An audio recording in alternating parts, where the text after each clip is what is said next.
Hello दोस्तों, कैसे आप सभी। मैं हूं आपका दोस्त प्रदीप एंड स्वागत करता हूं जेआर ट्यूटोरियल के इस प्लेटफॉर्म पे। स्टार्ट करने से पहले दोस्तों मैं आप सभी को बता देना चाहता हूं कि इस प्लेटफॉर्म पे 7th 8 9 10 11 12 हर क्लास के सभी वीडियो लेक्चर्स कंटिन्यू आ रहे हैं। अगर अभी तक आपने हमारे चैनल को सब्सक्राइब नहीं किया तो सबसे पहले चैनल को सब्सक्राइब करें। वीडियो पसंद आ रहा होगा तो गाइस प्लीज वीडियो को लाइक कर सकते हो और एक प्यारा सा कमेंट भी करो दोस्तों। इसी के साथ मैं आपको यह बताना चाहूंगा, मेरा एक अपडेट का चैनल जिसका नाम प्रदीप गिरी अपडेट है, जिस पे एग्जाम से रिलेटेड अपडेट आता रहता है, और एक दूसरा एजुकेशन चैनल जिसका नाम है Giri tutorial. So guys Pradeep Giri update and Giri tutorial दोनों को आप सब्सक्राइब कर सकते हो, अपना प्यार और दुलार दिखा सकते हो। सो दोस्तों चलते हैं, हमारा जो आज का टॉपिक है वो Bohr's model for hydrogen atom. ये वाले टॉपिक को तो ऑलरेडी गाइस मैंने इसके पहले वाले वीडियो में एक्सप्लेन किया था, बट मेन टॉपिक हमारा ये है postulate of Bohr's atomic theory. Okay, तो चलो स्टार्ट करते हैं। So guys Bohr's model for hydrogen atom. अब बोर्स ने जो एटॉमिक मॉडल बनाया था हाइड्रोजन के लिए, उसमें किन किन थ्योरी का यूज किया था? तो quantum theory, wave particle duality of electromagnetic radiation and emission line spectrum of hydrogen. So guys ये सभी चीजें जो मैंने आपको एक्सप्लेन की हुई है, अगर आप मुझे कंटिन्यू फॉलो कर रहे हो, सो आपको ये सभी चीजें, ये हमारा क्या emission line spectra of hydrogen क्या होता है, फिर इसके बाद हमारा क्वांटम थ्योरी क्या होता है, फिर हमारा डुअलिटी ऑफ इलेक्ट्रोमैग्नेटिक रेडिएशन क्या होता है, ये सभी चीजें आपको पता है। तो ये सभी थ्योरी का यूज करके एटॉमिक मॉडल, किसका एटॉमिक मॉडल बनाया था? हाइड्रोजन का बनाया था। किसने बनाया था? बोर ने बनाया था। ओके, बोर कर रहेगा तो बोर्स ने बताया था। सो गाइस, बट मेन हमारा आज का जो फोकस है वो पोस्टुलेट पे है। तो postulate of Bohr's atomic theory क्या क्या है उसके अंदर, उन्होंने टोटल 4 पॉइंट है। बहुत सिंपल सा एक एक चीजें मैं एक्सप्लेन करूंगा, ध्यान देना। पहले वाले में गाइस हाइड्रोजन की बात कर रहे हैं। जैसे आपको पता है ये हमारा न्यूक्लियस है, और न्यूक्लियस के चारों तरफ अभी तो हमें पता है, ओके, न्यूक्लियस के चारों तरफ जो घूमता है, कौन घूमता है? इलेक्ट्रॉन घूमता है। कौन घूमता है? इलेक्ट्रॉन घूमता है। तो इसको हम क्या बोलते हैं? ऑर्बिट बोलते हैं। क्या बोलते हैं? ऑर्बिट। तो फर्स्ट पोस्टुलेट में इसी तरह की चीजें दी गई थी। The electron in the hydrogen atom can move around the nucleus. Hydrogen atom में जो इलेक्ट्रॉन होता है वो न्यूक्लियस के चारों तरफ घूमता है। सही बात है।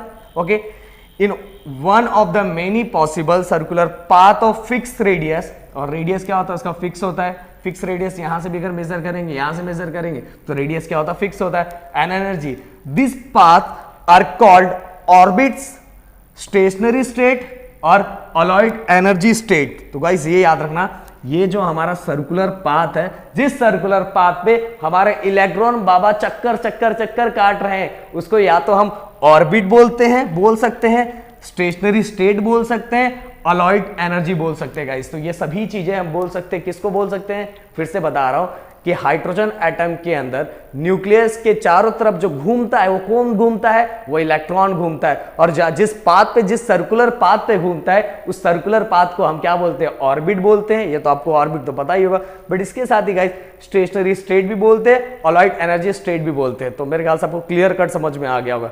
अब चलते हैं पहले फर्स्ट के बाद, क्योंकि हमारे पास जगह की कमी थी ना, तो पहले हम सेकंड, फिर हम फोर्थ पे लास्ट में आते हैं। सेकंड गाइस, अब फिर से चलो एक चीज मैं बता देता हूं, पहले बता देता हूं, फिर पॉइंट्स को हम रीड करेंगे। गाइज आपको पता है, मैंने बताया था कि अब मान लो ये हमारा इनिशियल स्टेट है, ये हमारा फाइनल स्टेट है। ओके, अब ऐसा ले सकते हो लोअर स्टेशनरी स्टेट और हायर स्टेशनरी स्टेट। तो गाइज जब एटम लोअर से हायर जाता है, लोअर से हायर जाता है, ध्यान से सुनना, जब लोअर से हायर जाता है तो एनर्जी को एब्जॉर्ब करता है। जब मेरे अंदर दम होगा तो ही तो मैं ऊपर चढ़ूंगा ना, तो एनर्जी एब्जॉर्ब करना पड़ेगा। तो ऐसा समझ के चलो, देखो ऐसे एग्जांपल ले सकते हो, जब मेरे अंदर दम होगा तो ही तो मैं ऊपर ऊपर ऊपर पाथ कवर करूंगा। तो सेम चीज जब इलेक्ट्रॉन, ध्यान से सुनना, जब कहा लोअर स्टेशनरी से हायर स्टेशनरी की तरफ मूव करता है, उस समय क्या करता है? एनर्जी को एब्जॉर्ब करता है। और जब गाइस यहाँ H और L लिख देता हूं, जब हायर स्टेशनरी स्टेट से लोअर स्टेशनरी स्टेट की तरफ जब आता है, मतलब हायर टू लोअर आता है, उस समय क्या करता है? उस समय एनर्जी को इमिट करता है। ओके, इमिशन याद करो, मैंने आपको याद करवाया था और बताया था, बहुत सिंपल था। सेकंड पोस्टुलेट जो बोर्स का है वो सबसे सिंपल है। जब लोअर टू हायर जाता है तो एनर्जी को एब्जॉर्ब किया जाता है, जब हायर टू लोअर जाता है तो एनर्जी को क्या किया जाता है? इमिट किया जाता है। देखो गारंटी के साथ वही लिखा हुआ है, यहां से पढ़ते हैं। Electron will move from a lower stationary to a higher stationary state if and when the required amount of energy is absorbed. Higher to lower, okay ध्यान से सुनना, sorry, electron will move from lower stationary to higher, मैंने अभी बताया था lower to higher, तो क्या करेगा, एनर्जी को एब्जॉर्व करेगा, एनर्जी को एब्जॉर्व करेगा कौन, इलेक्ट्रॉन। इलेक्ट्रॉन जब लोअर टू हायर जा रहा है तो उस समय एनर्जी को क्या कर रहा है, एब्जॉर्व कर रहा है। अब second condition, energy is emitted when electron कब इमिट करेगा, मुझे पहले बता दो कमेंट में लिख, कब इमिट करेगा, जब वो कहां से हायर टू लोअर जाएगा। तो energy is emitted when electron move from higher to lower.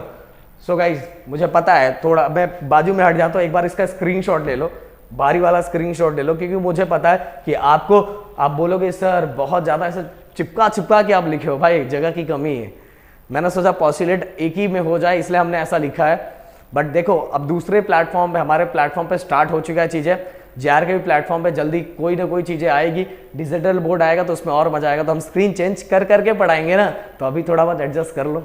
अब चलते हैं, तो गाइज इसके अंदर आपको समझ में आएगा, इसके अंदर फिर से मैं बताऊंगा, जब इलेक्ट्रॉन लोअर स्टेशनरी ऑर्बिट से हायर स्टेशनरी ऑर्बिट की तरफ जाता है उस समय क्या करता है, एनर्जी को एब्जॉर्ब करता है, okay.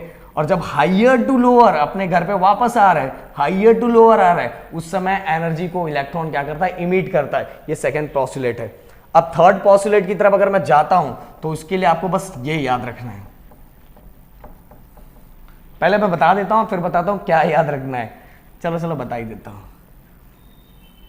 Delta E which is equal to ये, अगर ये आपको याद है, ये क्या हमारा है, ये हमारा क्या रहेगा, डिफरेंस इन एनर्जी, और ये हमारा क्या है, फ्रीक्वेंसी, ये हमारा फ्लैंक कांस्टेंट। अब देखो मैं रीड करता हूं, आपको समझ में आ जाएगा।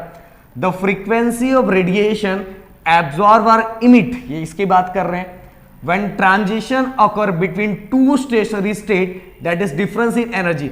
ये दो, ये अगर मैं इसको ऐसा कर दूं, डिफरेंट स्टेट मतलब एक को मैं अब हायर वाले को E2 ले लेता हूं, लोअर वाले को E1 ले लेता हूं, तो डिफरेंस कैसा हो जाएगा, E2 माइनस E1, मतलब जो एनर्जी का इमिशन होता है, एनर्जी का जो एनर्जी एब्जॉर्ब हो रही है या लॉस हो रही है, वो किस पे डिपेंड करता है, वो फ्रीक्वेंसी पे डिपेंड करता है। वो किस पे डिपेंड करता है, फ्रीक्वेंसी पे डिपेंड करता है।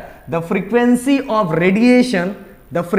ऑफ रेडिएशन एब्जॉर्ब और emit when transition occur between two state, या तो हायर टू लोअर या तो लोअर टू हायर। तो इसके लिए देखो रिलेशन क्या बनेगा, E2 minus E1 which is equal to H, और ये हमारा क्या है, ये H क्या है, फ्लैंक कांस्टेंट, और ये हमारा क्या है, फ्रीक्वेंसी। सो गाइस अगर मैं इसको ऐसा कर, जैसे आपके बुक में दिया हुआ है, अगर मैं इस तरह से करने जाऊं तो ये क्या हो जाएगा, डिवाइड में आ जाएगा, तो E2 माइनस E1, ये अपॉन क्या आ जाएगा, H, और equal to frequency. So guys ये हो गया हमारा, ये देखो हमारा एकदम क्लियरली दिख रहा है। और फिर E2 माइनस E1 ये हमारा क्या है, डिफरेंस इन एनर्जी मतलब डेल्टा ई। तो देखो ऐसा लिखा हुआ, delta E upon H, E2 minus E1 ही डेल्टा ई होता है अपॉन एच, और इक्वल टू हमारा फ्रीक्वेंसी, इक्वल टू हमारा क्या है, फ्रीक्वेंसी। सो गाइस मतलब कहने का मतलब फ्रीक्वेंसी किस पे, जो हमारा डिफरेंस इन एनर्जी है वो किस पे डिपेंड होता है, डिफरेंस इन एनर्जी किस पे डिपेंड होता है, फ्रीक्वेंसी पे डिपेंड होता है, कितना एब्जॉर्ब होगा कितना इमिट होगा, और वो किसके जितना एब्जॉर्ब और जितना इमिट होगा उतना ही क्या होने वाला है, वो फ्रीक्वेंसी चेंज होने वाला है। या तो फ्रीक्वेंसी जितना चेंज होगा उतना एब्जॉर्ब और इमिशन होगा इलेक्ट्रॉन के थ्रू। सो गाइस ये हमारा है हमारा थर्ड पोस्टुलेट। अब चलते हैं, देखो इसके अंदर ये लिखा हुआ है, E1 and E2 are the energy gives the lower and higher allowed energy. Allowed energy मतलब वही ऑर्बिट के बारे में बात कर रहे हैं। E1 और E2 ये दो स्टेट है, higher state and higher stationary state, lower stationary state. आप किसको भी कंसीडर करते हैं, अभी E1 को हम कंसीडर कर लेते हैं लोअर स्टेशनरी स्टेट, और E2 को कंसीडर कर लेते हैं higher stationary state. Okay guys, तो E1 E2 क्या है मैंने बता दिया। और ये दोनों के एनर्जी का बीच का डिफरेंस, दोनों के बीच के एनर्जी का डिफरेंस वो किसके इक्वल होगा, कितना होगा, वो फ्रीक्वेंसी के इतना होगा। यही हमारा है थर्ड पोस्टुलेट। अब बढ़ते गाइस लास्ट की तरफ। The angular momentum of electron in a given stationary state be express as, पर आपको क्या याद रखना है पता है, ये angular momentum which is equal to integral multiple of H upon 2 pi, ये हमारा है फोर्थ। बस इतना याद रखोगे ना, एंगुलर मोमेंटम, एंगुलर मोमेंटम का जो फॉर्म है एम वी आर लिखा हुआ है, तो angular momentum which is equal to integral multiple, integral multiple मतलब ये हमारा इंटीजर है 1 2 3 4 5 6, वो कितना भी हो सकता है, तो angular momentum which is equal to integral multiple of H upon 2 pi. बस इतना लिख दोगे तो भी आपका फोर्थ पॉस्टुलेट क्या हो जाएगा, कंप्लीट हो जाएगा। याद रखो, फिर से बता रहा हूं, angular momentum which is equal to integral multiple of H upon 2 pi, ये हमारा हो गया फोर्थ पॉस्टुलेट। तो गाइस पहला वाला पॉस्टुलेट इलेक्ट्रॉन के बारे में दिया जो रिवॉल्व होता है, दूसरा वाला higher to lower, lower to higher, इसके बारे में दिया हुआ है, तीसरा वाला हमारा एनर्जी के बारे में दिया हुआ है, और चौथा वाला जो एंगुलर मोमेंटम किसके इक्वल है, integral multiple of H upon 2 pi. ये इसका हमारा हो गया 4 पॉस्टुलेट, और मेरे ख्याल से ये चारों के चारों पॉस्टुलेट आपको बहुत अच्छे से समझ में आया होगा। और गाइस वीडियो पसंद आया तो प्लीज वीडियो को लाइक कर सकते हो, चैनल को सब्सक्राइब कर सकते हो, एंड दोस्तों के साथ जरूर शेयर करो। गाइस सबसे बड़ी बात, अपना ध्यान रखो। जय हिंद दोस्तों।